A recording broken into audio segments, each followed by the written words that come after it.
Ja by som vás chcel privítať na festivale Barbakan a z jeho filmovej časti by som chcel upozorniť na niektoré zmeny, ktoré nastali oproti minulým rokom. Jednak sa festival zväčšil, z 2 kinosál na 3 sme sa presunuli, jedna v pamätníku SNP, jedna Klub 77, kde budeme premietať také ľahšie kino, ku ktorému si dáte pivko, kofolu, čokoľvek. Tretia sála je Turzov dom, v ktorom budeme premietať súťažnú sekciu, na ktorú chcem obzvlášť upozorniť, je novinkou na našom festivale. 34 filmov súťažných študentských z 11 krajín sveta.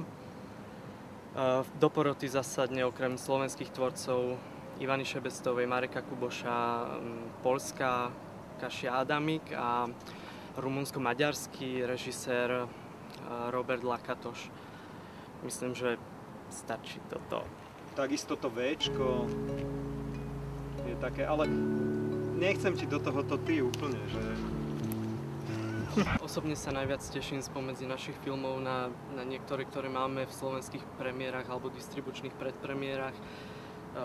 Filmy našich porodcov, Boisko bezdomných, Kasia Adamik alebo Bartalo Lakatošové. Véčko Olivera Stona, ktorý sa síce festivalu osobne nezúčastní, ale my ho odpremietame. V Berlíne ocenený animovaný film Mary a Max. To sú také moje chuťovky, na ktoré sa teším a na ktoré vás pozývam. Takže čaute všetci, ja som Pišta z kapely Plastic Swans. Chcem vás pozvať na hudobnú časť festivalu Barbakan, kde sa môžete tešiť okrem iného napríklad na mojich kamarátov z Kubizu alebo Čisté tvary, talk show, Casio Boja, Katku Koščovú. Takže od 25. septembra sa na vás tešíme v Raku, v Atlante, v Hifíčku, v kine Korzo a takisto aj v 77. Takže ja vás pozývam na Barbakan Fine Art. S mojím kolegom Matejom Bezúchom, ktorý stojí vedľa mňa, len ho práve nevidieť. Ktorý bude prebiehať súčasne s hudobnou a filmovou časťou Barbakanu. Barbakan Fine Art bude pozostávať z 2 častí, z Nomad Space Gallery, čo je potulná galéria v priestoroch nakladného auta, a Barbakan Star Trek Jam. Rád by som vás upozornil na pár produkčných zmien, ktoré nastali tento rok v spojení s festivalom Barbakan.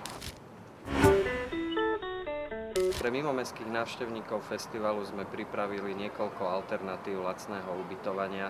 Jednou z alternatív je ubytovanie v Akadémii umení, ktoré poskytuje v podstate jednoduché ubytovanie študentského typu.